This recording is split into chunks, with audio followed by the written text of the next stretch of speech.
दोस्तों, जो घर का ज़िम्मेदार व्यक्ति होता है, उसको जीवन में काफ़ी संघर्ष झेलना पड़ता है और अपने परिवार के लिए भी काफ़ी कुछ परिश्रम करता है। उसको दुनिया में हर प्रकार के धक्के खाने पड़ते हैं, पर हम सोचते हैं कि ज़िम्मेदारी निभाना एक बहुत सरल है और हम उसको ठीक ढंग से निभाएँ, पर देखने में और करने में बहुत फ़र्क पड़ता है। मैं देखता हूँ कि जो ज़िम्मेदार व्यक्ति होता है, उसको कभी-कभी ये भी दिन आ जाते हैं कि वो अपने परिवार के लिए मेहनत करता है और अपने परिवार को पालने-पोसने के लिए, पढ़ाने-लिखाने के लिए बच्चों को बड़ी मेहनत करता है, बड़ा संघर्ष करता है और कभी-कभी ज़िम्मेदार व्यक्ति को भूखा भी रहना पड़ता है अपने परिवार के लिए, क्या कुछ नहीं करता है। ज़िम्मेदारियाँ उस पे हर प्रकार की होती हैं और जो ज़िम्मेदार व्यक्ति होता है, वो कभी भी उदास नहीं होता है और अगर वो उदास हो जाएगा, तो उसका जो परिवार है, वो भी टूट जाएगा। क्यों?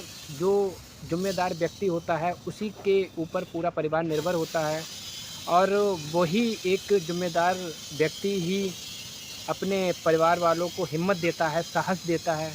पर जो उसके अंदर दर्द होता है या जो भी उसके अंदर भावनाएँ होती हैं, वो अपनी इच्छाओं को दबा के, अपने सपनों को दबा के और अपने परिवार वालों का सपना पूरा करता है, अपने परिवार वालों को खुश रखने के लिए उसे चाहे दिन-रात एक करना पड़े, वो करता है और मेहनत करता है, लगन से काम करता है कि मेरा परिवार जो है अच्छी तरीके से खाए, पिए, सुखी रहे, समृद्धि मिले।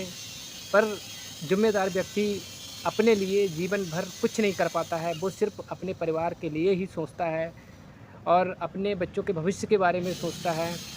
तो भाई लोगों, जो हम सोचते हैं कि हमें परिवार की ज़िम्मेदारी निभाना एक सरल है, मैं देखता हूँ और मैं खुद मुझे ऊपर वाले ने इस लायक बनाया है, समझा है, जो मुझे घर की ज़िम्मेदारी मिली हैं और मैं उन ज़िम्मेदारियों को निभा रहा हूँ।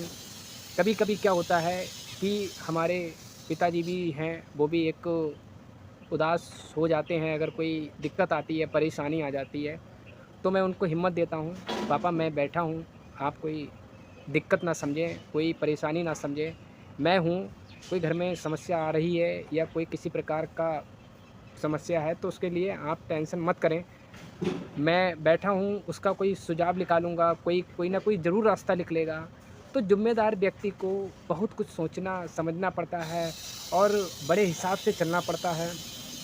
जब वो अपने ज़िम्मेदारी को निभाता है, तो कभी-कभी ज़िम्मेदार व्यक्ति अपने बारे में भूल जाता है कि मुझे क्या करना है और क्या नहीं करना है। उसको खुद नहीं याद रहता है, उसे सिर्फ़ याद रहता है अपने घर की ज़िम्मेदारियाँ और अपने परिवार वालों के सपना पूरा करना, अपने बच्चों को पढ़ाना, यही सब याद रहता है। दोस्तों, अगर आपको ज़िम्मेदारी मिलती है, तो एक बार आप ज़रूर देखें कि ज़िम्मेदारी कैसे निभाई जाती है। ज़िम्मेदारी के लिए हमें बहुत मेहनत करनी पड़ती है, तब हम अपना परिवार को एक सँजो के रख पाते हैं, अपने परिवार को बिखरने से रोक सकते हैं। कभी-कभी क्या होता है कि ज़िम्मेदार व्यक्ति के जो होता है, उसके बारे में भड़काने वाले, उसके बारे में गलत-सलत बोलने वाले परिवार वालों को मिलके बोलते हैं कि आपके जो पिताजी हैं या आपका जो बड़ा भाई है, जो ज़िम्मेदारी आपके परिवार की ले रहा है, ये सिर्फ़ अपना परिवार और अपना घर बनाने के लिए ये सब करता है। पर दोस्तों, वो तो उसी को पता होता है कि मैं अपने परिवार के लिए मैं क्या कुछ कर रहा हूँ, कैसी ज़िम्मेदारी निभा रहा हूँ। भाई लोगों, ज़िम्मेदारी निभाना बहुत बड़ी बात होती है। अगर इस दुनिया में अगर आपने अपने परिवार में अपने परिवार को चला लिया और एक परिवार को घर में 4 लोग हैं या 5 लोग हैं, उसको सँजो के रख लिया, तो शायद अपने जीवन में आप कहीं की भी ज़िम्मेदारी सँभाल सकते हैं। क्यों? सबसे छोटी और सबसे बड़ी परिवार की ज़िम्मेदारी होती है और जिन लोगों ने अपने परिवार और अपने घर की समस्याओं को समाधान किया, उनको समझाया, उनको लेके चले, वो ही एक सफल ज़िम्मेदार व्यक्ति होता है।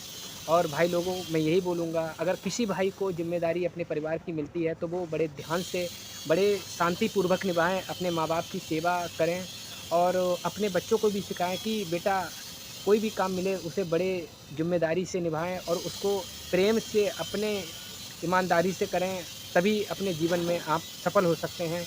ज़िम्मेदारी भगवान उसी को देता है जिस पे भरोसा होता है, और कभी भी अपने परिवार वालों का भरोसा ना करें। अगर आपके परिवार वाले आपको ज़िम्मेदारी दी है, तो आप अपने परिवार के ऊपर ज़िम्मेदारी बना रखें, अपना विश्वास बना रखें। जी।